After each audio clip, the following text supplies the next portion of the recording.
Hello everyone, welcome to the video. So today we will be learning about the radio frequency pulse sequences used in MRI. So we use different types of RF pulse sequences. The different types of RF pulse sequences used in MRI are saturation recovery, spin echo, inversion recovery, gradient echo, and echoplanar imaging. Now, we know that we have already learned that the FRI is the first MRI signal. Although free induction decay or FID is the first MRI signal, it is difficult to use it in practice, or it is difficult to convert the free induction decay into useful signals and then thereby help in image production. So because of that, we have to apply radio frequency pulse sequences. We transmit them into the patient based on the Larmor frequency of the precessing hydrogen protons. In order to produce signals from the patients, we need to supply or we need to transmit more than one RF pulse. Okay, so we need to apply multiple RF pulse in the form of a sequence, and this grouping of two or more RF pulse is known as a pulse sequence. Okay, so pulse sequence means we will transmit multiple RF pulse in a sequence into the patient body in order to generate signals. So this grouping of one or more RF pulses in order to produce signal is known as a pulse sequence. In MRI, we have three basic pulse sequence. The first one is saturation recovery, second is spin echo, and the third one is inversion recovery. So these three are the basic pulse sequences. Apart from this, we have two other pulse sequences which are considered as fast imaging pulse sequences. And the sequences are gradient echo and echoplanar imaging. So gradient echo and echoplanar imaging are the RF pulse sequences used in MRI for fast imaging. Now let's discuss each pulse sequences. The first one is saturation recovery. Now, the saturation recovery is the simplest pulse sequence and it consists of a string of 90-degree RF pulses. So, in saturation recovery, we are using only 90-degree RF pulses. So, we are using multiple 90-degree RF pulses. Now, when we apply a 90-degree RF pulse, we know that an FID signal or free induction decay signal is produced. Now, the time, that is, I said that in saturation recovery, we are applying multiple 90-degree RF pulses. Now, the time from the start of one pulse sequence to the start of next pulse sequence is known as repetition time. Now, in saturation recovery, we are using only 90-degree RF pulses. So, the time from the first 90-degree RF pulse to the second 90-degree RF pulse is known as the repetition time. So, that means it is the time in between the repeated pulse sequences. Now here you can see the graph of a saturation recovery pulse sequence. So I said that in saturation recovery, we are applying multiple 90-degree RF pulses. So you can see here in the graph, multiple 90-degree RF pulses are applied. Now the time gap between the first 90-degree RF pulse and the second 90-degree RF pulse is known as TR, or we call it as repetition time. After each 90-degree RF pulse, an FID signal is generated. Now, this is how a saturation recovery pulse sequence is. Now, the second one is spin echo pulse sequence. In spin echo pulse sequence, we will apply a 90-degree RF pulse followed by a 180-degree RF pulse. Now, when we apply the 90-degree RF pulse, we get an FID signal. And then we apply the 180-degree RF pulse.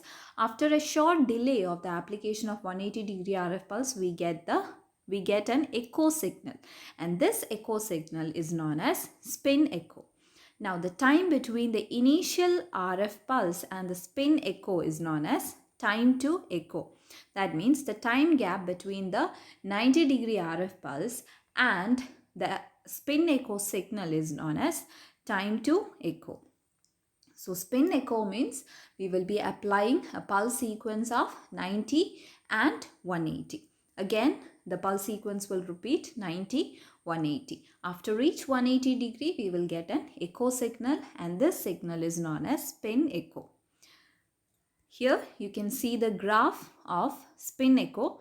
So here first we will apply a 90-degree RF pulse. After that, so when we apply the first 90-degree RF pulse, we get the first FID signal. Then we apply the 180-degree RF pulse. So here you can see after a small delay, you will get the first spin echo. After that, you can again apply 180 degree, you will get the second spin echo. In place of that, you can go for again 90, 180, or you can go for the next pulse sequence. Okay. Now here in the figure, from the figure it is clear the first spin echo signal is more sharp, or the first spin echo signal is of higher intensity than the second spin echo signal, because we are repeating 180 degree and we are getting the second spin echo, but the second spin echo is not or the second spin echo signal is not as sharp as the first spin echo signal. Now after that, we will apply the second pulse sequence, again 90 degree, 180 degree. So the second pulse sequence starts. So this is how the spin echo pulse sequence is produced. Now in spin echo pulse sequence, we give a 90 degree, then 180 degree. After the 180 degree, we get the spin echo signal.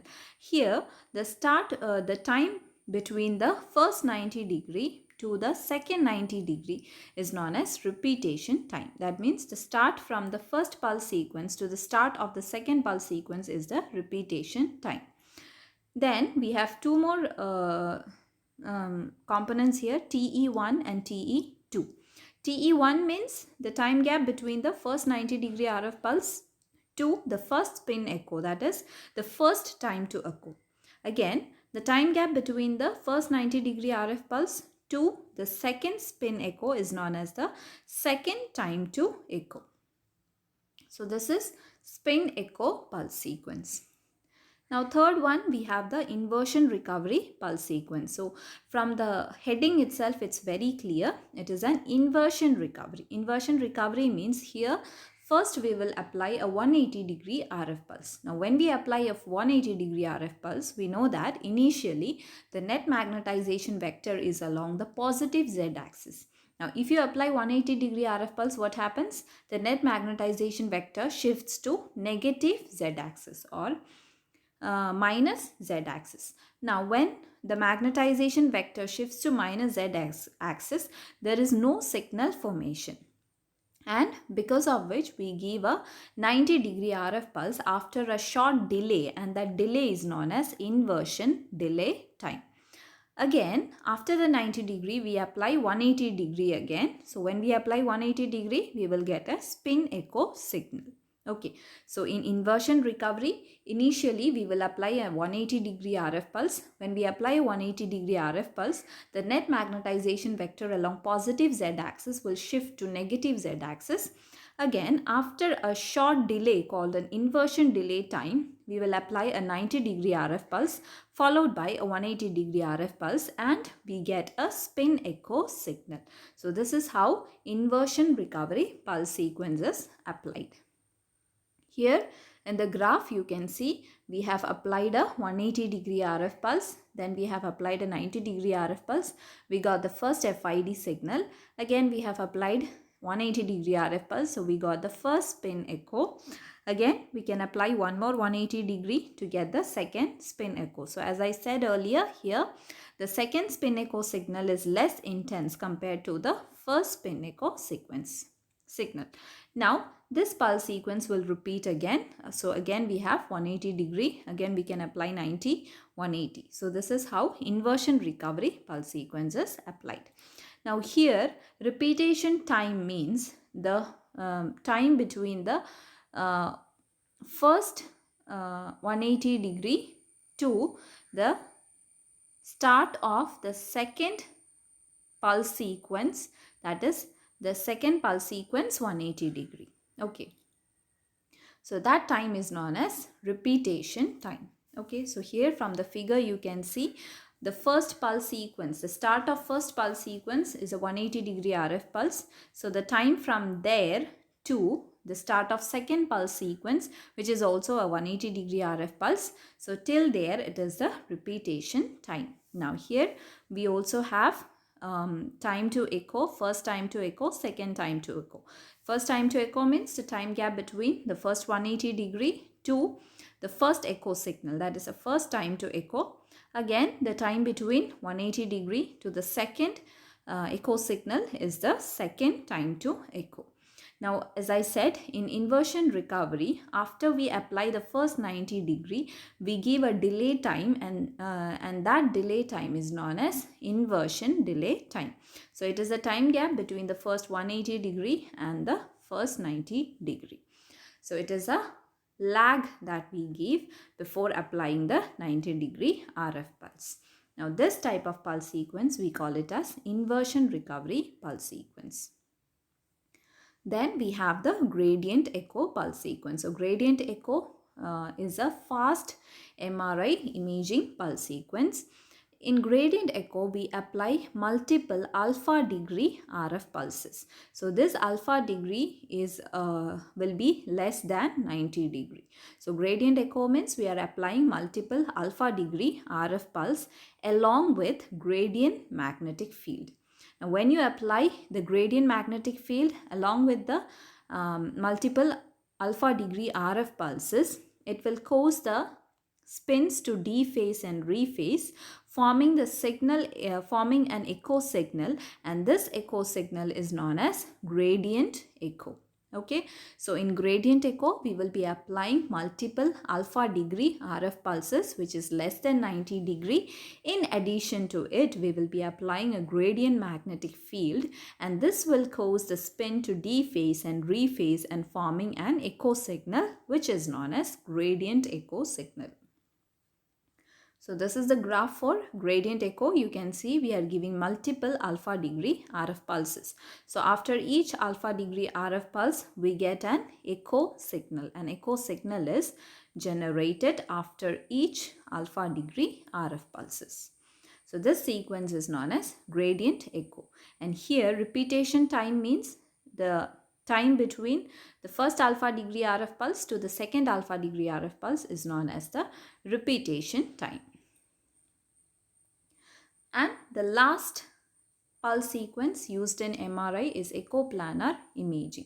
So this echoplanar imaging is the fastest MRI pulse sequence, and it is basically used for MR fluoroscopy and functional imaging studies. In EPI, we will see a spin echo only. We will be following a conventional spin echo sequence. So in EPI also, we are giving 90-degree RF pulse followed by 180-degree RF pulse, and this will create a conventional spin echo. Now, what is the difference? The difference is that during each spin echo, the phase encoding gradient and read gradient is cycled or repeated 64 times. Now, when you repeat the phase encoding and the read gradient 64 times, we will get 64 gradient echo signals during one spin echo. Okay. I will repeat once more. Echoplanar imaging involves conventional spin echo sequence. When you apply the spin echo sequence, the phase encoding gradient and the read gradient will be repeated or will be cycled 64 times during each spin echo. And thereby, during each spin echo, we will get 64 gradient echo signals. That is why we call echoplanar imaging as the fastest MRI pulse sequence. That was all about MRI pulse sequence.